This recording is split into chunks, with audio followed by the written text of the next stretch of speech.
Señal Internacional.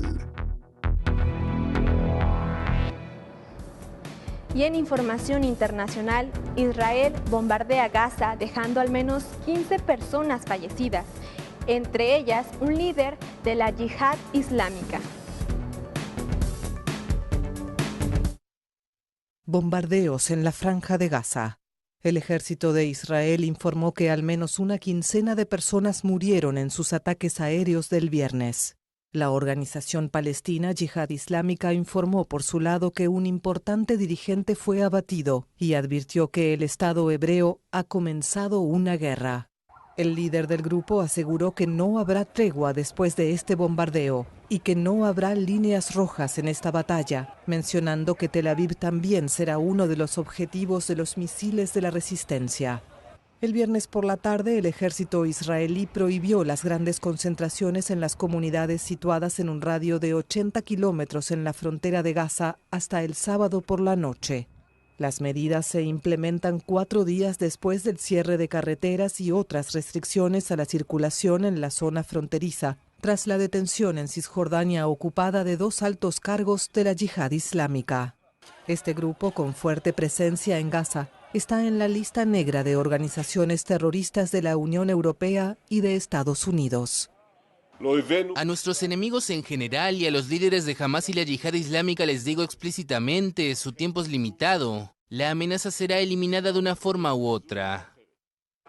El movimiento islamista Hamás, que gobierna el enclave palestino, dijo que Israel ha cometido un nuevo crimen por el que debe pagar el precio.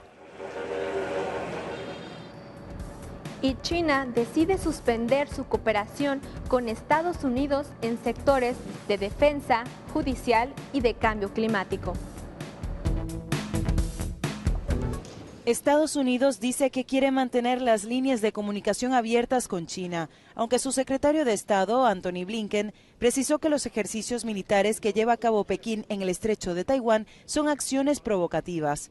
Blinken asegura que China ha elegido sobreactuar tras la visita de la presidenta de la Cámara de Representantes de Estados Unidos, Nancy Pelosi, a la isla. Pekín no retrocede y carga nuevamente contra Washington. La costumbre de Estados Unidos es crear un problema y luego utilizarlo para lograr sus objetivos. Pero este enfoque no funcionará con China. Queremos lanzar una advertencia a Estados Unidos para que no actúe precipitadamente y no cree una crisis mayor. Este viernes China continuó con una nueva jornada de lanzamiento de misiles y despliegue aéreo de decenas de aviones militares alrededor de Taiwán. El gobierno autónomo de Taiwán denuncia estar cercado por el ejército chino. Además de las acciones militares, China ha decidido suspender su cooperación con Estados Unidos en materias como la de defensa, la judicial y la del cambio climático. El Ejército Popular de Liberación de China ha declarado ahora 7 zonas restringidas cerca de Taiwán y dice que ampliará una serie de ejercicios militares hasta el lunes. Estas acciones provocadoras son una escalada significativa. 2 días después del controvertido viaje de Pelosi a Taiwán, el gigante asiático también impuso sanciones sobre la funcionaria y sus familiares directos. Ya en Japón, último destino de su gira asiática, Pelosi tildó de ridículo que su visita pueda perjudicar a la isla, mientras que China lo percibió como un intento de socavar la soberanía del país. En más información, entre acusaciones de corrupción, Kenia celebrará elecciones presidenciales y parlamentarias este martes. Kenia celebra el próximo martes elecciones generales bajo gran tensión política y con riesgo de violencia electoral. El vicepresidente William Ruto y el ex primer ministro Raila Odinga se disputan la presidencia en este país clave para Occidente en el convulso Cuerno de África. Solo Ruto y Odinga tienen opciones reales de victoria para suceder al actual presidente Uhuru Kenyatta, en un momento crucial para Kenia que sufre la inflación y una sequía devastadora. Odinga, de 77 años y ganador según las encuestas, lidera la coalición opositora Azimio la Umoja en su 5º intento de conquistar la presidencia. Visto como el candidato del establishment, cuenta con el sorprendente apoyo de Kenyatta, su rival durante años. Mientras que Ruto, de 55 años y líder de la coalición Kenya Kwanza, ha centrado su campaña en captar el voto de los más desfavorecidos, la mayoría de la población. Para él, la contienda electoral es una lucha entre los buscavidas y las dinastías políticas que representan representan Kenyatta y Odinga. Para tensar más la cuerda, Ruto y Odinga se han acusado mutuamente de corrupción,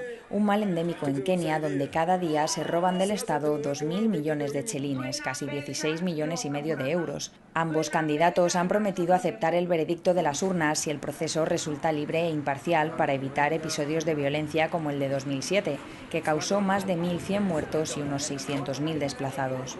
Los políticos tienen un apoyo casi fanático en sus respectivos bastiones, por lo que se temen focos de caos tras la votación, aunque ninguno, según los sondeos, obtendría una mayoría absoluta y Kenia se vería abocada por primera vez en su historia a una segunda ronda electoral.